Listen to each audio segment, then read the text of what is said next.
नमस्कार दोस्तों, जैसी टेक में आप सबका हार्दिक स्वागत है। वीकेंड का ये प्रोग्राम जब हम संडे को Nifty 50, bank Nifty, fin Nifty, mid cap और सेंसेक्स के आने वाले दिन यानी कि सोमवार के लिए लेवल्स देते हैं। और इसमें कोई खास हम लोग चर्चा, दूसरी कोई चर्चा नहीं करते, सिर्फ और सिर्फ हम बेसिकली लेवल्स की ही बात करते हैं। हाँ, इस समय कुछ हो भी ज़्यादा खास नहीं रहा है।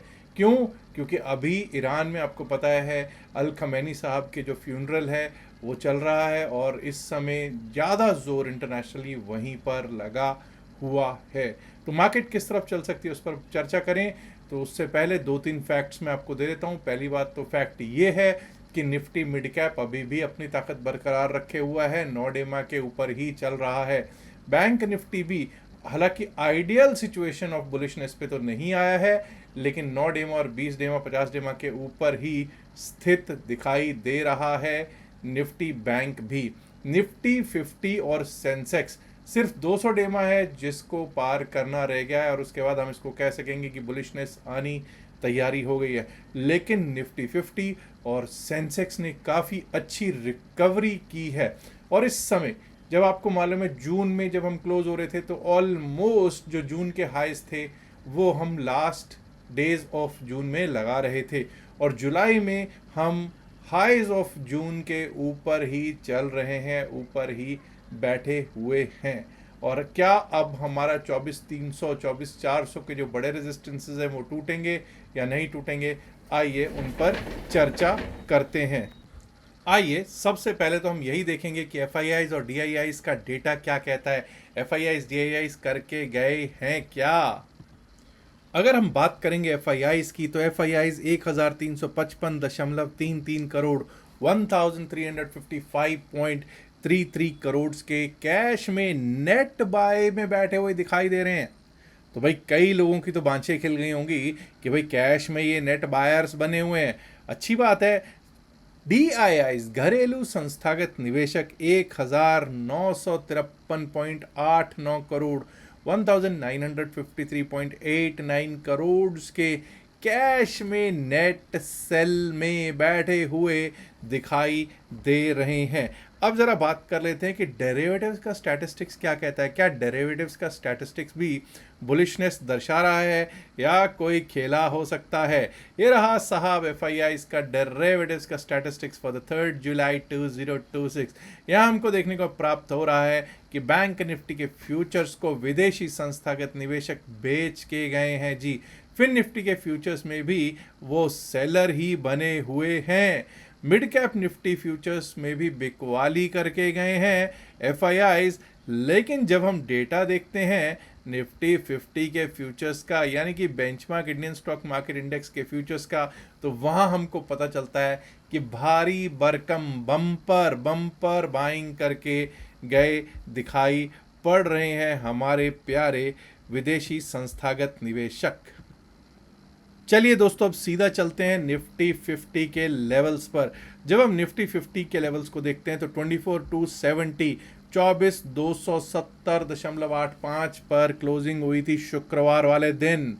अब दोस्तों हमारे लिए इम्पॉर्टेंट रहेगा पिछले दिन का हाई, लेकिन मत भूलिएगा कि पिछले दिन का हाई 24,378 वो बिल्कुल गैप अप करके लग गया था। तो हमारे लिए अब यहाँ से इम्पॉर्टेंट क्या है, प्लीज़ अंडरस्टैंड, हमारे लिए दो लेवल्स बहुत इंपॉर्टेंट हैं।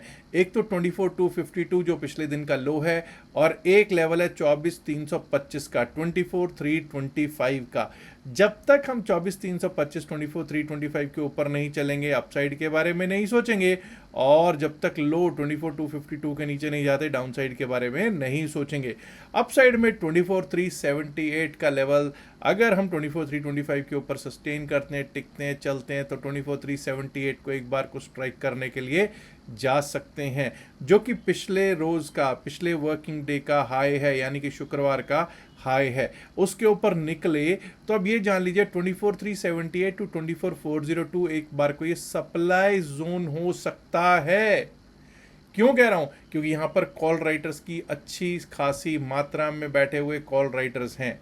लेकिन अगर अगर अगर ये जान लीजिए कि आईटी और फार्मा जैसा चल रहे थे पिछले हफ्ते वैसे ही चलते रहे, अच्छे बुलिश, और साथ मिल गया उनको बैंकिंग सेक्टर का भी तो ये 24,400 402 टूटना कोई बड़ी बात नहीं रहेगा और वहाँ से फिर हमको एक शॉर्ट कवरिंग मूव देखने को मिल सकता है जो जा सकता है 200 डेमा 200 डेमा, जो हमारे लिए अभी अल्टीमेट रेजिस्टेंस बना हुआ है 24,452 24,452 का, उसको टेस्ट करने जा सकता है। और अगर वो भी पार हुआ तो 24,492 से 24,500 साइकोलॉजिकल रेजिस्टेंस हमारा देखने को हमको प्राप्त हो सकता है 24,492 to 24,500 on the upside for Nifty 50। Downside की जब हम बात करते हैं तो अगर 24,252 पिछले दिन का लो कट जाता है, उसके नीचे 24,214 24,214 का लेवल दिख सकता है, वो भी कट गया तो 24,170 24,170, और अगर वो कट गया तो दोस्तों 100 डेमाज 100 डेमाज भी हमको देखने को मिल सकता है, दैट इज 24,131 का लेवल्स ऑन निफ्टी 50। आइए अब ज़रा हम बात करेंगे बैंक निफ्टी और उसके बाद बात होगी बीएससी सेंसेक्स की भी। बैंक निफ्टी की जब हम बात करते हैं तो बैंक निफ्टी देखिए साहब, बैंक निफ्टी गड्ढा बना हुआ था हमारा, जुलाई के पहले 2 दिन गड्ढा बना रहा है। गड्ढा का भाव यह पहले तीनों वर्किंग डेज में ये गड्ढा बना रहा है। यहाँ दिक्कत थी उस समय पे मार्केट को कौन सपोर्ट कर रहे थे, आईटी और फार्मा। और अगर आप जून की बात करेंगे तो आईटी दिक्कत में था, फार्मा दिक्कत में, थोड़ा बहुत दिक्कत में ही था, लेकिन जून में अगर कोई मार्केट को संभाल रहा था तो वो बैंकिंग सेक्टर ही था। अब बैंकिंग सेक्टर ने जून में अच्छी खासी रिकवरी भी दिखाई थी, लेकिन जुलाई में ना जाने क्या हो गया। चलिए अब देखते हैं कि क्या सिचुएशन है। जब तक हम 58,024 58,024 के ऊपर चलेंगे नहीं, टिकेंगे नहीं, अपसाइड के बारे में सोचेंगे नहीं, उसके ऊपर लेवल आ सकता है 58,158 का, 58,158 का, और अगर उसके ऊपर निकले तो 58,343 58,343 58,343 याद रखिएगा फ्राइडे का हाई था फॉर बैंक निफ्टी, और यहीं पर हम ओपन भी होते हुए दिखाई दे रहे थे 58,343 पे, और अगर वो पार हुआ तो 58,492 58,500 58,492 टू 58,500 के लेवल्स दिखाई पड़ सकते हैं दोस्तों। ऑन द डाउन साइड जब तक 57,799 पिछले दिन का लो नहीं कटता, डाउन साइड के बारे में हम नहीं सोचेंगे। 57,799 के नीचे 57,686 57,686 का लेवल दिख सकता है जी, और अगर वो कट गया तो 57,558 57,558 and below that we might be able to see 57,431 57,431 के लेवल्स निफ्टी बैंक दिखा सकता है दोस्तों। आइए अब बात कर लेते हैं बीएससी सेंसेक्स की। सेंसेक्स के बाद निफ्टी मिड कैप पर भी जरूर चर्चा करेंगे। बीएससी सेंसेक्स देखिए, बीएससी सेंसेक्स में भी यही है कि 78,000 78,000 इस समय के लिए हमारे लिए एक रेजिस्टेंस बना हुआ है। अगर हम 78,020 के ऊपर चलना शुरू करेंगे, 78,020 के ऊपर टिकना शुरू करेंगे, चलना स्टार्ट करेंगे, तो शुक्रवार के हाई 78,157 78,157 को टेस्ट करते हुए देख पाएंगे। 78,157 के ऊपर निकले तो 78,337 78,337 का लेवल दिख सकता है जी, और अगर वो भी पार हुआ तो 78,515 78,500 78,515 का जोन दिख सकता है on the upside for BSc Sensex. Down side पे अगर 77,710 याद रखिएगा जहां पे हम क्लोज हुए हैं उससे ये 50 पॉइंट नीचे भी नहीं है। 77,710 50 लगभग ये समझ जाइए 50-53 पॉइंट नीचे ही है। 77,710 पिछले दिन का लो है, अगर ये कट जाता है तो सीधा रास्ता खुल जाएगा 100 डेमा की ओर जाने का, दैट इज 77,514 77,514, और ये एक शानदार जानदार सपोर्ट हो सकता है। 77,514 के नीचे गए तो 77,355 77,355 and below that we might be able to see 77,211 77,211 on the downside for BSC Sensex। आइए अब निफ्टी मिड कैप पर करेंगे हम बात। जब हम निफ्टी मिड कैप को देखते हैं तो ये मैंने 1 डे का चार्ट लगाया जी आपके सामने। 1 डे के चार्ट पे आप क्या देखते हैं कि एक बेयरिश एनगल्फिंग कैंडल बनी है शुक्रवार वाले दिन। तो लोग कह रहे हैं कि भाई अब तो ये तो गया, बेयरिश एनगल्फ कैंडल बन गई और ये वैसे भी दिक्कत में आ जाएगा। लेकिन दोस्तों मत भूलिएगा कि ये 9 डेमा, 20 डेमा, 50 डेमा, 100 डेमा और 200 डेमा इन सब के ऊपर है और आइडियल बुलिश सिचुएशन में है। This is on ideal bullish situation. Ideal bullish situation से मेरा भाव है सब डेमास के ऊपर है और बाय ऑन डिप्स की स्थितियां बनी हुई हैं हमारी निफ्टी मिड कैप में। अब हम छोटे टाइम फ्रेम पर चलेंगे और देखने की कोशिश करेंगे क्या रह सकते हैं इसके लेवल्स। उसके लिए मुझे चलना पड़ेगा 15 मिनट के चार्ट पे। 15 मिनट्स के चार्ट पे गया हूं और 15 मिनट्स के चार्ट पे लगाने की कोशिश करेंगे लेवल्स।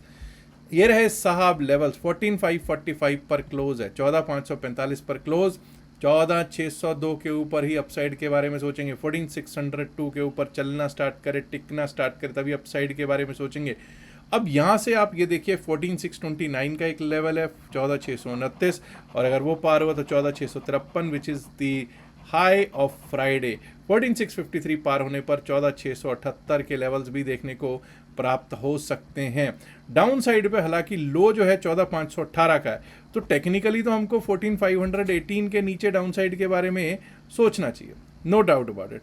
लेकिन फिर भी 14,496 पे 9 डेमा है, 14,496 पे बेस्ट सपोर्ट जिसको कहते हैं ना वो है 14,496। यहाँ से अगर टूटता है तो फिर डाउन साइड के बारे में मैं ज़रूर सोचूंगा 14,461 के लिए, 14,461 के लिए, और अगर वो भी टूट जाता है तो 14,428, 14,428 विच इज़ द 20 डेमा, और अगर 20 डेमा भी टूट गया तो 14,400, 14,400। अब भाई अगर 14,428 के ऊपर ही ये क्लोजिंग देता है मंडे को भी, तब भी मैं यही कहूँगा कि ये ताकत में है और ये वीक नहीं हुआ है। आइए अब देख लेते हैं कि फिन निफ्टी की क्या है बानगी, क्या है स्थितियाँ, क्या हैं हालात। ये रहा साहब फिन निफ्टी जो कि 26,875 पर क्लोज हुआ है। प्लीज़ सबसे पहले डाउन साइड की ही बात कर लेते हैं। अगर 26,844 जो पिछले दिन का लो है अगर वो टूट जाता है, कट जाता है, तो डाउन साइड के बारे में सोचेंगे।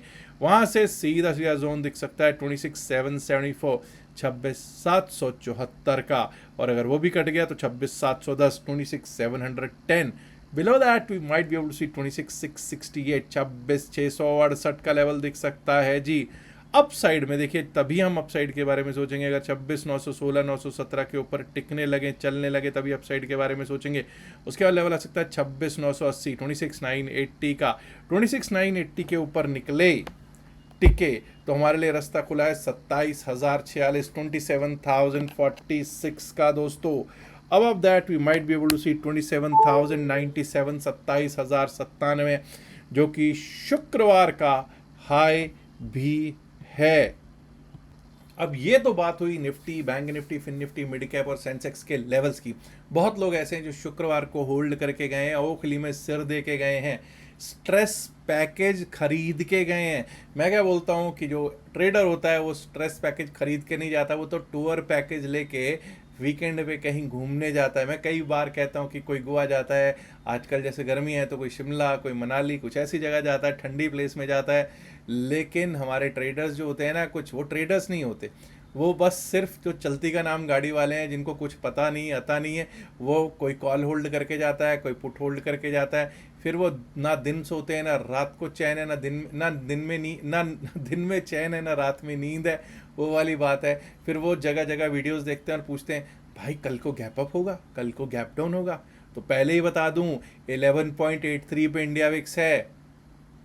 कोई बड़े गैप अप, बहुत बड़े गैप अप की कहानी अगर होगी या बहुत बड़े गैप डाउन की कहानी होगी तो ही किसी को, कॉल वाला होल्ड वाले को या पुट वाले होल्ड को पैसा बनेगा। वैसे भी जो होल्ड करके गए हैं वो पहले ही माइनस में होंगे, तो वो उनके लिए भाई घातक सौदा हो सकता है, दिक्कत भरा ये सौदा हो सकता है। इसलिए कहता हूँ, बार बार कहता हूँ, never hold any position overnight. कभी भी ओवरनाइट पोजीशन होल्ड करके मत जाया कीजिए। और यहाँ तो शुक्रवार को होल्ड करके जाने का मतलब 3 रात 2 दिन का प्रीमियम मीटिंग भी आपके अगेंस्ट खड़ा होगा। दोस्तों अगर आपने अभी तक हमारे लिंक से क्रिप्टो करेंसी का अकाउंट नहीं खुलवाया है तो डेल्टा एक्सचेंज में आज ही हमारे लिंक से अकाउंट खुलवा सकते हैं। 2 तरीके हैं उसके। एक तो आपको नीचे डिस्क्रिप्शन और पिन मैसेज होता वीडियो में लिंक मिल जाएगा डेल्टा एक्सचेंज का। अदरवाइज आपको ऊपर एक स्क्रॉल पे एक आपको क्यूआर कोड दिखाई दे रहा होगा, आप उस क्यूआर कोड से भी अपना अकाउंट खोल सकते हैं। अकाउंट ओपनिंग डेल्टा एक्सचेंज में करने के बाद, जो कि बिल्कुल फ्री है, उसके बाद स्क्रीनशॉट ज़रूर नंबर जो यहाँ ऊपर दे रखा है उस पर व्हाट्सएप कर दीजिएगा, उस व्हाट्सएप पे स्क्रीनशॉट डाल दीजिएगा और रिक्वेस्ट कर लीजिएगा कि आपको क्रिप्टो चैम्प्स जो ग्रुप है उसमें डाल लिया जाए। याद रखिएगा कि हम लोगों का टेलीग्राम चैनल भी है, लेकिन टेलीग्राम चैनल को अगर आप सर्च करने जाओगे तो हम लोगों का चैनल नहीं मिलेगा, वो प्राइवेट चैनल है और उसको एक ही तरीका है उसको ज्वाइन करने का। वो तरीका क्या है, वो नीचे दिया गया डिस्क्रिप्शन और pin message of the video में जो लिंक है उसी से आप ज्वाइन कर सकते हैं। याद रखिएगा जो भी बातचीत इस वीडियो में की गई है सिर्फ और सिर्फ एकेडमिक पर्पसेज से की गई है, इसका बाय सेल की सलाह से कोई लेना देना नहीं है। बाय सेल की सलाह के लिए आप अपने फाइनेंशियल एडवाइजर से बात कीजिएगा। यहाँ ये डिस्क्लेमर देना जरूरी है क्योंकि हम लोग सेबी रजिस्टर्ड नहीं है। लास्ट में एक इल्तिजा है, गुजारिश है, रिक्वेस्ट है कि इस वीडियो को लाइक कीजिएगा, दोस्तों के साथ शेयर कीजिएगा इस वीडियो को। और दोस्तों अगर आपने अभी तक जसीरेक चैनल को सब्सक्राइब नहीं किया है तो भाई इतना तो आपका प्यार पाना चाहूँगा कि आप इस वीडियो को, इस चैनल को सब्सक्राइब